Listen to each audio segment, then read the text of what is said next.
We're on. Hello, everybody, and a few technical issues there, so apologies. Welcome to Vianet's webinar. I hope you're all keeping safe and well. My name's Mark Parry, and I'm the Commercial Director here at Vianet Smart Machines Division. We did actually have our first webinar back in December, and we talked about the value of data insight in a global pandemic. Today, we're going to be continuing that theme. We're going to look how contactless payment can support, your businesses through this pandemic and beyond.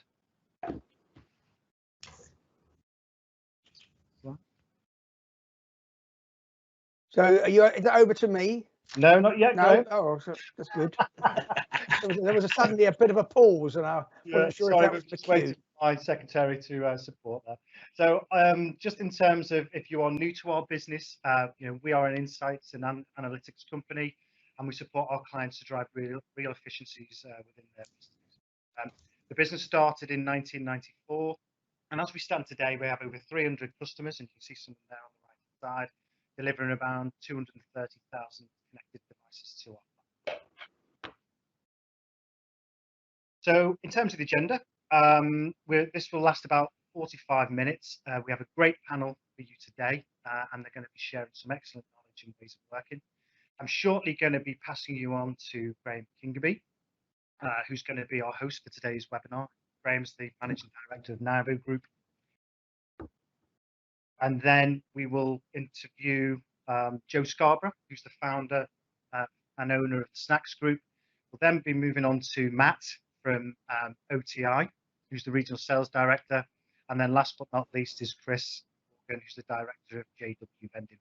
There will be an opportunity at the end for some question and answer, so we'll do a question session there.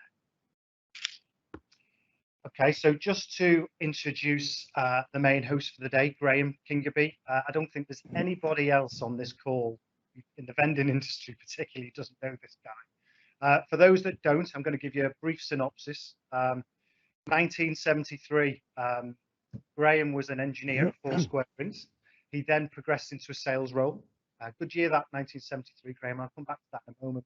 After about 5 years to work for Amia, selling in-cup and food service, before joining Bunzl PLC, so massive organisation. And in there, he was responsible for food service and contract catering. 24 years, I believe, so that's good going. In a variety of roles. He then actually volunteered to support the AVA, and later becoming the Midland Regional Chairman. And then in 2008, he joined Nivo as their MD, whereby he also had a stint being the Deputy MD of LTT Vending before it was being sold. So following 47 years in the vending industry, Graham is now an independent consultant. His main roles being MD of Nivo, and he's also Chairman of the Wise Group. So just before I pass Graham on over to Graham, I'm going to share two things that I have in common with him. I also worked for Foursquare Drinks, but that was back in the early 90s. And 1973 is a very special year for me, Graham, because that was the year I was born. So without further ado, over to Graham. Well, thank you for that introduction, Mark. It just goes to show you can, with dates and numbers, you can do anything with them to, if you so choose. You're not an accountant on the quiet, are you? Obviously not. So welcome, ladies and gentlemen, and thank you, Mark, for inviting me along as part of your day. I've been asked to say a few words of introduction, really a broad perspective of what's happening in vending at the moment. And clearly a lot has been said about the impact of the pandemic on our industry, and I'm sure a lot more will be said about it. But from my own very broad general perspective, it strikes me that we can either sit wringing our hands and worrying and moaning about how things are panned out. I mean, let's be honest, it has been a terrible, terrible time, and it continues to add great pressure to us.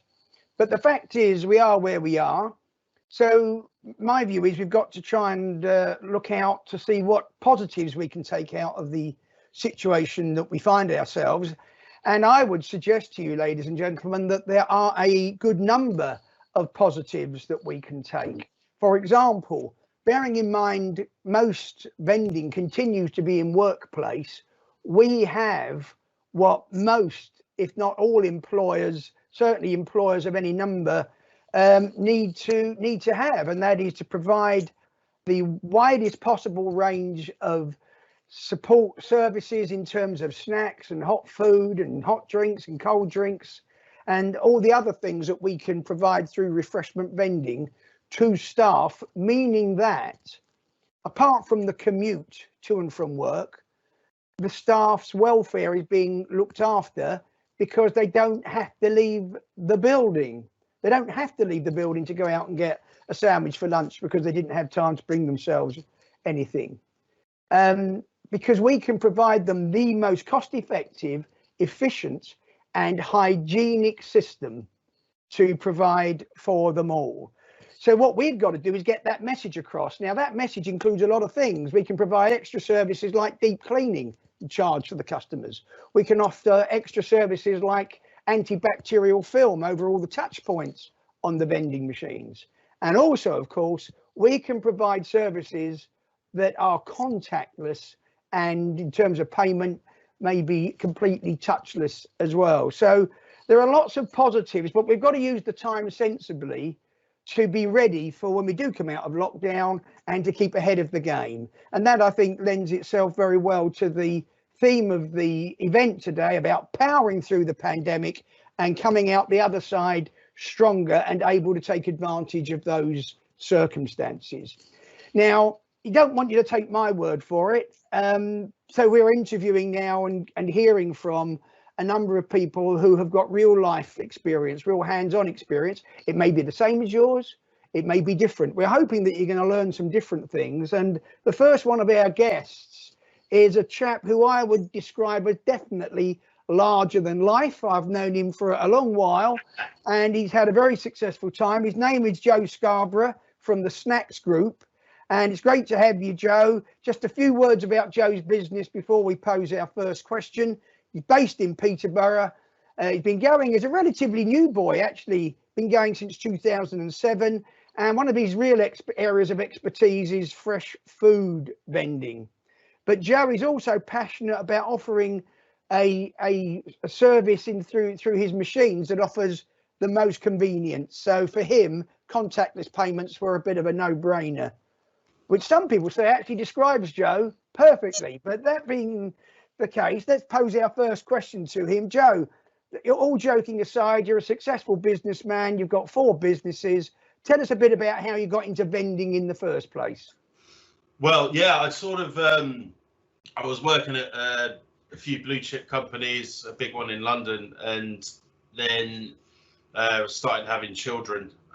So that brought me over to what am I doing over here, bringing up kids in London. So I came back to Peterborough and then I just ran for some jobs, and then I fell into my auntie was at a vending company. She said, "Oh, do you want to come and fill some snack machines up for us while you're looking for a job?" I was like, "Nah, I'm all right. It's a bit easy." And then she asked me again in 2 months' time after looking at other jobs, and I thought, "Go on, I'll do something while I'm waiting." And then I just used all the FMCG experience and all the training that I got there and just applied it to vending and did planograms myself and everything within the machines and did a load of analysis and stuff that people weren't doing at the time. And then it just, grew from there really. And obviously that's how I got into it. So it's sort of accidental really. But never looked back since. So I think that's true of most of us. My excuse was I was chasing a blonde and had to go move where she was and find a job. So not too dissimilar. All right, but let's move on then, because we really want to talk about contactless. So how would you say contactless payments have helped Snacks Group, certainly particularly through the pandemic?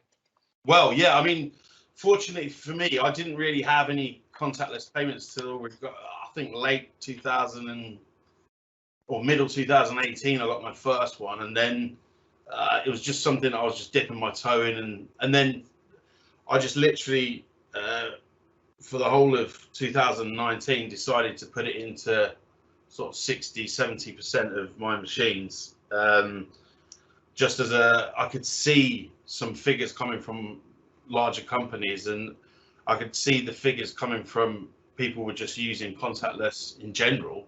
And I thought this just goes hand in hand. I mean, because I've got over 270 food carousels. The price point of that is obviously a little bit higher than, say, like a coffee or a snack machine. Some of the things in there for 250, £3.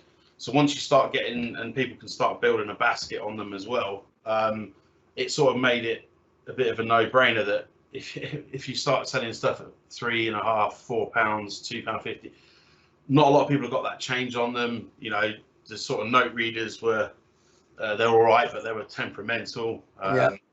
People could also put, you know, it was open to a bit of fraud as well. So so basically that's where I made that decision, and thank God I did, because obviously when the pandemic hit, a lot of people a lot of people weren't touching coin and change for hygiene reasons, and that's when they were using their card.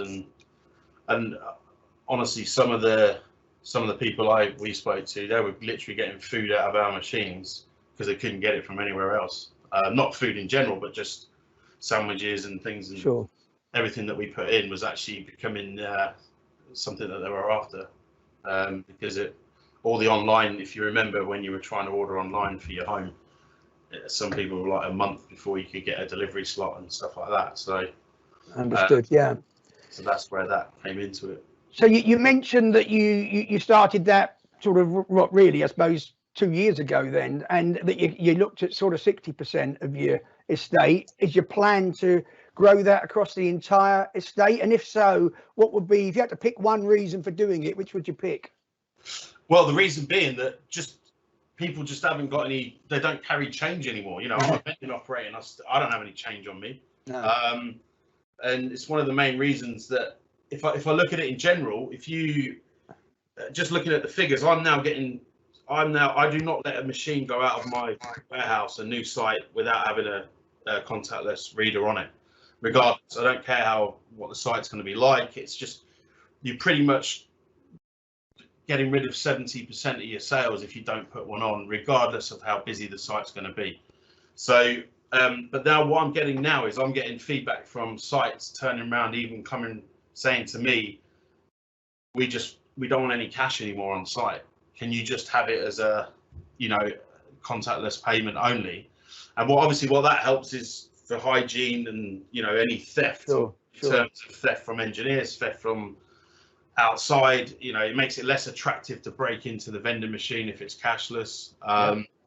So yeah, all those things have made my decision really. And now I'm gonna, before the end of the year, I'm gonna stick a implementation out to put it everywhere.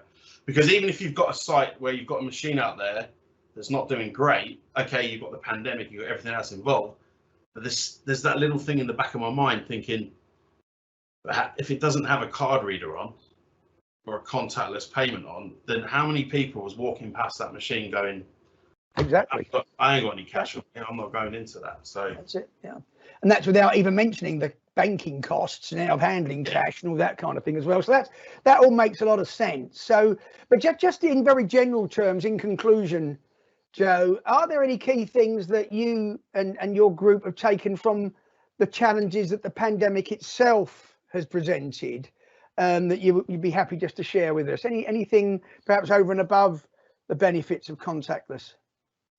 Well, yeah, obviously, I mean, it's very much focused on what I've seen. The change has been a lot of the companies that I'm now dealing with as clients.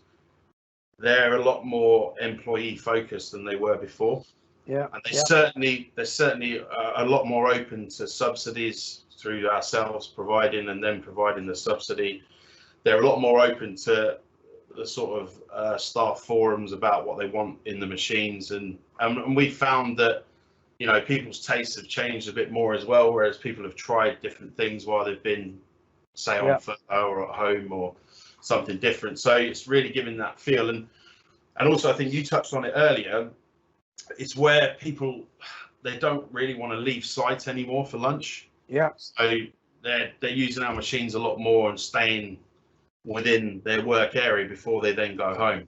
And a lot of companies aren't even letting people leave because they don't want to. It's another process of taking off your PPE, putting your mask back on, your gloves, and it's another process of putting all that back on to, Yeah. you know, when they've left, and also where they're going, you know, if they've gone somewhere that Bring potentially, it back with them. yeah, then bring Yeah. it back to them. So Contactless and all these other services, getting that message across to our clients, all of that will help you come out the other end of the pandemic in a strong way. Is that what you're saying? 100%. Yeah, I don't think, well, if I look at my cash takings now compared to, you know, we're running at about 75% contactless now, 25% cash. So if I hadn't done anything, then that's what I'm blowing out, basically. Well, that's very insightful, Joe. We really appreciate that. And I don't know that we've mentioned it, but if there is a facility, I think, for having, if you've got any questions, we can pose them at the end. I think there's a chat facility, which or a question facility, which you know, take up and use if you can. So thank you, Joe, very much for sharing that with us. The next speaker, ladies and gentlemen, very happy to introduce a guy called Matt Luckhurst. He works for an organisation called OTI Global. Now, they've been in this marketplace of cashless payment technology for over 30 years, and they've got an international reputation, particularly around the areas of reliability and innovation. And of course, that's what we want to hear about. So we look forward now to listening to Matt. He's got a few slides to share with us as well. So, ladies and gentlemen, let me introduce Matt Luckhurst from OTI. Graham, thank you. Hopefully you can see the presentation that's there. Is that popped up, Rachel? I can see it. Yeah. Fantastic. So what I wanted to talk about really was to take this opportunity to talk about some trends that are going on outside the environment of traditional vending. We've got, as Graham said, a global presence, and we're seeing a lot of traditional vending businesses in different regions look to expand into new and emerging sectors. A lot of drivers have changed in the self-service world at the moment, and the demand for cashless is increasing. It's increasing significantly. So the trends I'm sort of going to go through, and the interesting thing for me is that these stats were all pre-COVID. So the single biggest driver now for self-service was initially convenience, with the self-checkouts, etc. What we're seeing now is being driven by contactless payment. So back in 2019, the kiosk market, and the kiosk is basically, we've included in these figures, is everything that is non-vending, was $11.9 billion US dollars, which was up significantly on 2018. And the forecast before pandemic was for that market by 2025 to get over 48 billion. And again, with 78% of consumers wanting a more digital experience, which contactless is just part of that. Apps are just part of that. Contactless vending will be part of that. So these are the trends that were there before COVID. So the numbers will have absolutely increased, and the demand we're seeing in different sectors is really, you know, quite interesting, and new use cases as well. So I'll just come on and explain bits and pieces about what we're seeing from a global standpoint. So workplace, micro markets, smart fridges is not new, but we're seeing an increase in that to complement fresh food, as you alluded to earlier, in the workplace. So, you know, you have your traditional vending, but there is more and more demand for fresh food, and these smart fridges, certainly in Europe, in sort of Spain, France, Belgium, Holland, we're seeing a big increase in the demand for those in that environment. In the car wash or the forecourt sector, this is getting really interesting. The trend had already started pre-COVID to move to a more contactless environment, certainly on the jet wash, car vac, and the air products. But with car wash, you typically would go into the kiosk or into the shop at the petrol station or the supermarket, get your 6-digit code, put it in, and off you go. The demand now is for people not to be doing that. So we're seeing a real big demand driven primarily from the US and Australia, where they are putting them in significant numbers to these environments with contactless. As with the forecourt space, the laundry market was sort of following suit already, but in Australia we're seeing some new initiatives where laundry operators are putting in vending machines as well and using a touchscreen payment terminal to basically operate both vending and laundry, and offering the ability to do that via more than one transaction, or while you're in there, add to the transactions. So again, vending moving into a different environment. The big one and the interesting one, the one that's getting a lot of interest at the moment, is the family entertainment centres. The sort of, the kiddie rides you see everywhere. This is booming. I mean, the interest in this is huge, and those operators that are putting contactless in are seeing as much as a 32% increase in revenue on these machines. And it goes back to what you said earlier. You don't always have cash on you. You don't have the pound coin in your pocket to let your son or daughter go and have a go on that machine. So where we're implementing the contactless, we are seeing a significant increase in that market. Kiosk and quick service, again, it was there, but certainly within the UK, now the limit is moved to £100. We're getting a lot more interest now for multiple kiosk uses, not just in quick service restaurant, but in self-service environments in restaurants, other kiosk applications. And we're doing stuff at the moment. We're working on projects with people from rubbish disposal, where you have to pay to dispose rubbish in some countries, right through to water dispensing in remote areas of the outback in Australia or in Africa. And we're doing projects at the moment with tips, so which is away from the traditional, the in-store payment process, but people aren't handling cash, so you have the ability to go and tip the staff at a point, or even have the device to make donations, be it a charitable one or a disaster relief such as bushfires in Australia, or whatever it may be. But people are using contactless more and more in different sectors. And the final growth area we're seeing is in charging.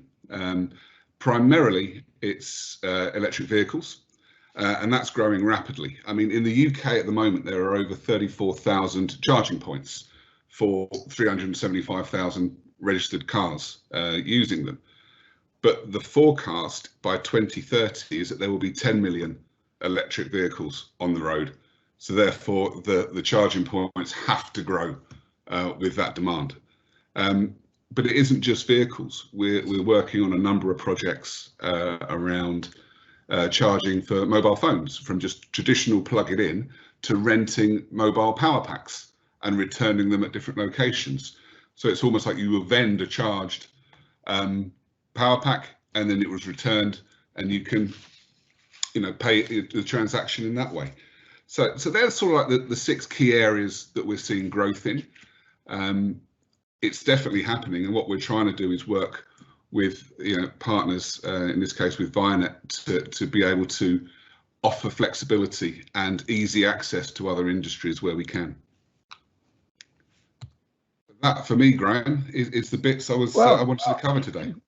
That was very interesting, Matt. It's quite very interesting to see a perspective from across, from around the world, actually. Yeah. Different things. I dare say some of those will gain more traction in the UK than others, but some of them I'm sure will also be common. So that's very, very good to be able to have that insight. And also, of course, has an impact on our consumers, because the more familiar they become in using these systems, the more the norm will be. So any questions for Matt, please, make a little note of them in the facility that you've got, and we'll be able to pose them to him at the end. So Graham, there was just one more point I wanted to make on that. Was we were reflecting the other day on who is the consumer, and we are all consumers, but it's the next generation of consumers. It's like my 13-year-old daughter is the next generation of consumers, and this is what they are getting used to using. You know, they are becoming more digital, so therefore the adoption rate will only increase over that period of time. Yeah, without doubt, without doubt. Very good. So thank you for that, Matt. We want to now go back, if we can, ladies and gentlemen, to hearing the experiences of a regional operator, find out, you know, in real life what's going on. So I'd like to introduce Chris Worgan, who's a director of JW Vending. So good to have you joining us, Chris. Thank you, again, like I did with Joe, just a little bit of background first. JW Vending are a family business. In fact, I was talking to Chris earlier about the last time I met his father at a vending event. It wasn't a virtual one. I don't think we had them in those days, Chris. No.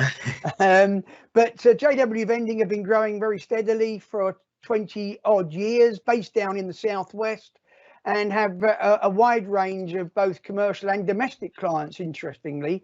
And in recent years have been rolling out contactless payments. So there's the introduction. Welcome, Chris. I'd just like to put the first question to you, if I may. Yeah, shoot. Bit like we did with Joe, if you can think back, initially, what made you start to get involved with contactless payments on your vending estate? Well, I think it's like Joe said earlier, it was all about convenience, really. If you can find a more convenient way for the customers to use the machines and then get their money, it's a win-win, really. We started, I think 4 or 5 years ago, started rolling out 1 or 2 units, and then as we sort of got along the lines of installing some, then some of the bigger customers started almost demanding them when they re-sign. So you put them in there, and then as it's gone along, we just grown and grown. And now I think, like Joe said earlier, you're better off putting one on when you send out, no matter what machine it is, because it's such a large amount of your turnover, especially through the pandemic, where people don't want to handle cash, or you've seen a big rise. We've certainly seen a massive shift towards people wanting to pay in contactless over cash. Yeah. Well, that's very interesting. A business in Peterborough and a business in Bristol, but the same consumer experience being observed. That's good. Now, one of the things I did find particularly interesting, Chris, was that you're also utilising contactless systems as a closed user group system. And I wondered if you could just expand on that, both in terms of explaining, you know, what it's used for, how it's used, and why it's been so effective for you in certain sites. It goes again back to, I think, where they don't want their staff to leave the premises so much anymore. So they're trying to think of ways to keep them on site, but also kind of reward them, really. But instead of whacking the machine on free vend like they used to and just take your word for it how many vends there are and you bill them for those, it's now you get a certain amount of drinks and they'll say, oh, here's a fob or a system or an app, and they can load it all up onto each individual workers, and then just give them free vends, usually sort of coffees and stuff, but it can be anything. It's growing and growing, but it's a good way for not only the client to keep control of the amount they're handing out, but also a good way to reward their staff for working for, say, the pandemic, or keeping them on site, so try not to spread anything, or so it's a really good way to reward them, really. I see. And is that driven by the client, or is that something you're proposing to clients? How does that work? It's usually driven by the client, to be honest. When you go and do a site survey, if they say, I want the machine on free vend, or some companies where they've done quite well in the pandemic, say sort of warehouses where the production side, they sort of approach you and say, we'd like to reward our clients, what can you do for us? And you say, well, we got this and this in place, we can give them X amount of drinks, X amount of chocolate bars, or anything really. And does it develop at all? I mean, I don't know if this is the future, but I understand from previous things I've been involved in that the same card could also be used to record when people get to work, when they leave work, maybe security in and off the premises. Has it evolved into that yet? Yeah, so there's certain cards work with certain systems. I think before, sort of everything's trying to get more integrated so we can incorporate everything. you can have, you say, your swipe card attached to the coffee machine, attached to your sign-in card. You can get one card to sort of do everything rather than having a little fob on a keychain, or just sort of one left in the machine. Or yeah, you can. It's getting to a point now where you can attach anything to it, and as long as they all marry up, you're all good. So effectively, you feel that contactless has really benefited you operationally, and I suppose the perception of your client must be greater as well. Would that be fair to say? Yeah. I mean, contactless is certainly all going that way, and we can.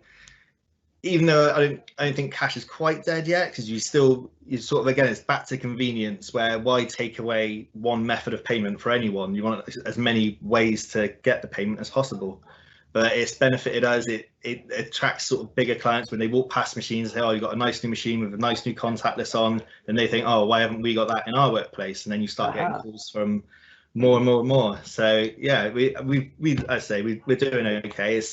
Pandemic's not been great for anyone, but it does help having all these things on your machines, all the bells and whistles, and make ease of access. And yeah, it's just convenience, really.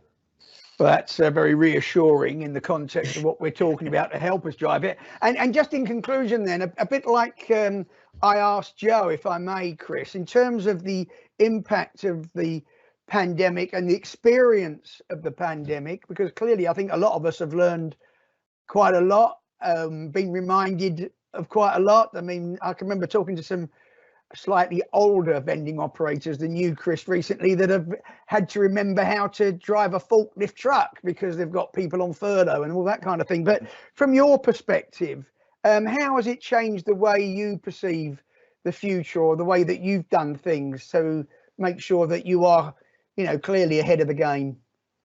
Well, I think it's just sped things up, really, because I think sort of four years ago-ish, I think when we first started rolling them out, we thought, it's going to be a gradual thing, and it's sort of as and when, really, if a client asks for it. But now with like the pandemic and stuff, you've had to just, it's really taken off so quickly that you need to be putting this stuff on your machines to get that profit. Yeah. And even operationally, so not even the contactless unit, but the back of house stuff, you can now use all this information to say, if this machine's 30 miles away, we don't need to go every week just as and when. You can go look at the sales and say, is it worth going? Is it worth sending an operator to it? And so even although it's contactless, but it's a whole package, really. And yeah, it's great to be able to use the information and everything you get from behind the scenes to be able to help you with the business. Very, very good. I mean, I mentioned at the beginning that we could just sit here like rabbits with our in the headlights, wringing our hands, or now's an opportunity to take advantage of the whole package, not just the actual getting the payment part. There's a lot more to it, is what you're saying, and this would be a good time to make sure we fully understand and fully utilize all these systems that exist that might be sitting in the background dormant. Would that be fair to say?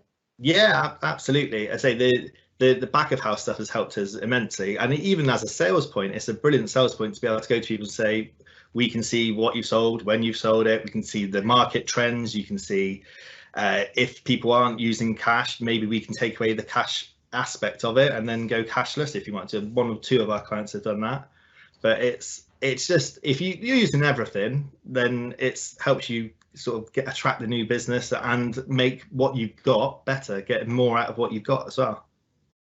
Well, that's great. I mean, I have to say, I do conduct some of these events on a fairly regular basis, and you three have been really good people to listen to and introduce. You'd be welcome at any of my events anytime. But now it's time to go back to Mark, who is going to host. Are you hosting the Q&A, Mark? Unless Graham, or am I hosting it? I think you're hosting. Have you had any questions come in? Yes, I have. So stand by, guys. Here's the first question. I'm not sure quite who to pose it to, so stick your hand up and we can take. I'll take whoever wants to make a comment. The first is, do you see the rise of the contactless limit to £100? I think you mentioned it earlier, Matt. Yeah. Do you see that as being of use in the vending or self-service market? I mean, we don't vend, unfortunately, a lot of items for £100, but at least not yet. What would you say? What we're seeing is an increase in non-traditional vending, sort of self-service. There's a lot of interest in that for higher value items. Yeah. But I don't think it will have a massive, more in sort of quick service restaurants, that sort of thing, as opposed to traditional vending. Well, that's interesting. I don't know if you want to add a comment, Joe or Chris, but there was a related question that's come in, and that's sort of connected to micro markets. I think you and I, Joe, have had sort of conversations about it in the past, but you might want a higher value on your card for a micro market, but there's a question about security. So if the site is unattended, is there anything that we should be concerned about with cards in an unattended site that are have got this sort of high value limit on them? Is there anything to be worried about, would you say? Maybe I didn't articulate that question very well. It's a question of security where there are no people around. I mean, I suppose that's typical in a vending machine, but vending machines are generally more robust than what you see in a micro market. I mean, can data be stolen from a handset? Joe, what's your experience? He's on mute. Can you unmute yourself, Joe? There should be at the top of your screen, there should be a picture of a microphone. Just click on that. It should.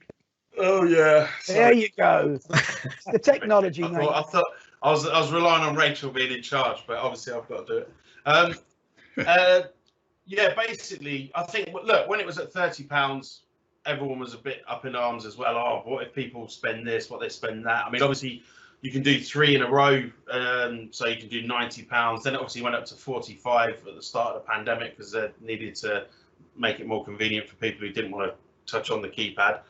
And then going up to 100. I mean, a lot of the places, a lot of the whoever your provider is, whether you're using Visa or whoever it is, they have a lot of, your bank itself, whoever you bank with, they have a lot of things in place to, I should think now it's higher, they might be putting a few more, I suppose, security issues, implementation. So, like sometimes you get a text to say, was this you or is this you?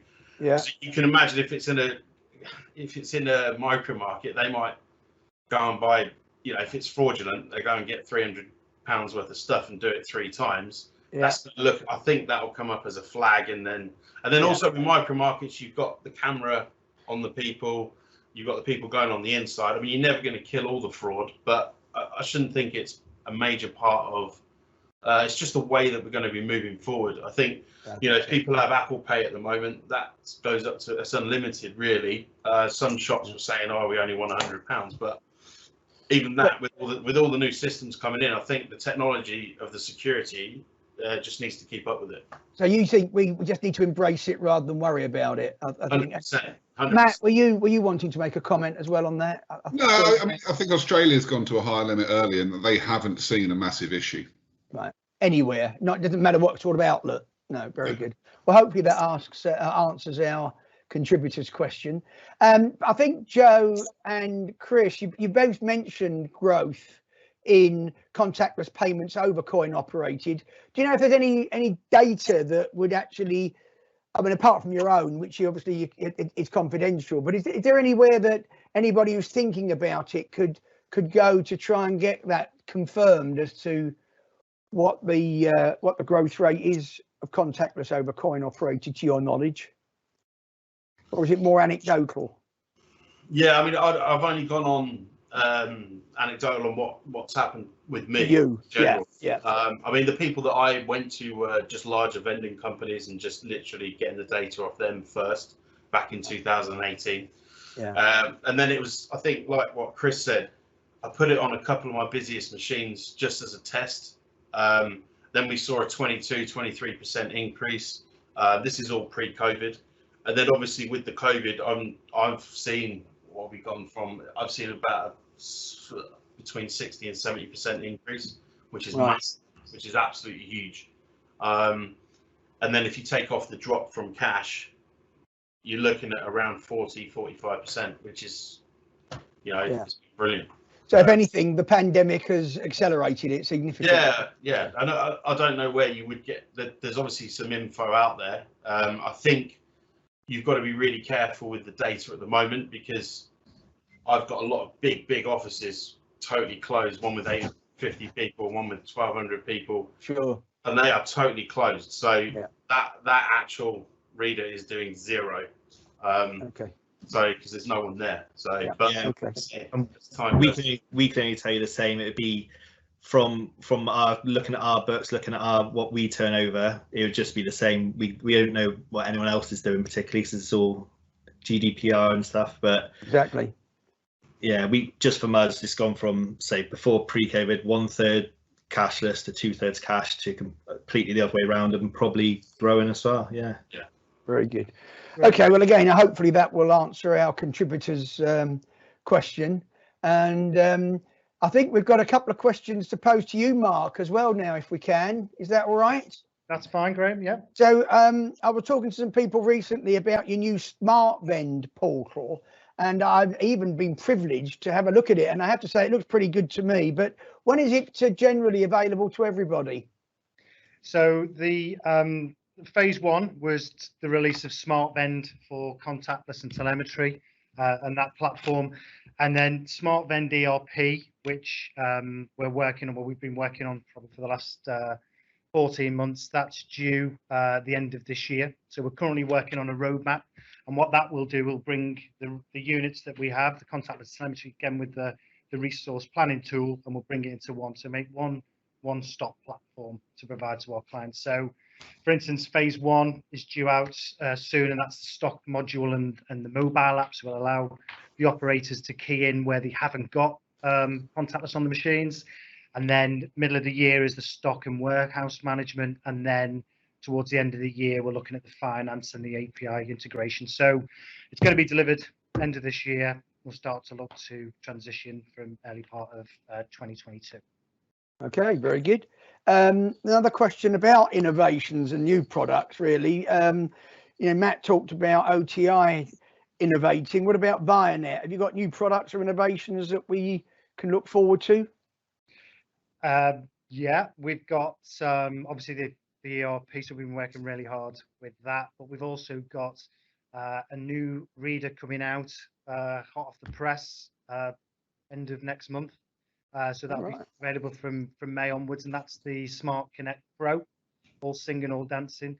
And then we're also looking to bring out another reader, glass fronted, back end of the year. So that'll probably tie in with the delivery of Smart Vend ERP. So plenty to look forward to this year.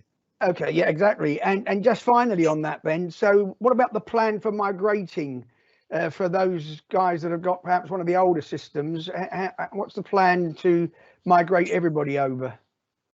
Yeah, good question. So got Smart Vend now, contactless telemetry, and that's around about 40% of the end product. So what we are getting now is our existing base to utilize the system, so getting to the knowledge of the dashboard, utilizing the look and feel and the benefits. So you already know the way around, so to speak. We've then got our new Smart Academy portal, and that's just been launched recently, so there'll be some more information coming across on social media, and that's a bit provides videos and details each part of the system. And then on top of that, we obviously have our client managers, so they'll be working closely with our clients. They'll be formulating a real detailed transition plans. We'll probably be working on that around about June to follow the roadmap and support the migration. So from our perspective, we are very confident of a smooth transition over to the new platform. It has to be, Graham. Sure, absolutely. Well, it all sounds great. I mean, I think I don't think there are any other any more questions posed at this stage, gentlemen. From my point of view, I would like to thank you for being a great group to discuss, and certainly with a theme like power through the pandemic, we've been able to touch on a whole host of points, but we've certainly had reinforce for us the benefit that contactless payments can make to vending, and I'm sure it will lead to other questions in the fullness of time. So I think largely that completes it. Mark, do you want me to hand back to you for any final words? Yeah, thanks, Graham. And again, I just want to echo what Graham said then. I want to thank everybody for joining today. I hope you all got some value from it. We certainly did. And it sort of echoes exactly where the trends and everything that we're seeing across the piece as well. Also want to say a special thanks to Graham for hosting. He's the best dressed, certainly. And thanks for that, Graham. And I look forward to seeing you all again on our next webinar. So stay safe and speak to you soon. Thanks very much. Bravo. Thank you. Very good. Thank you. Thank you. Cheers, guys.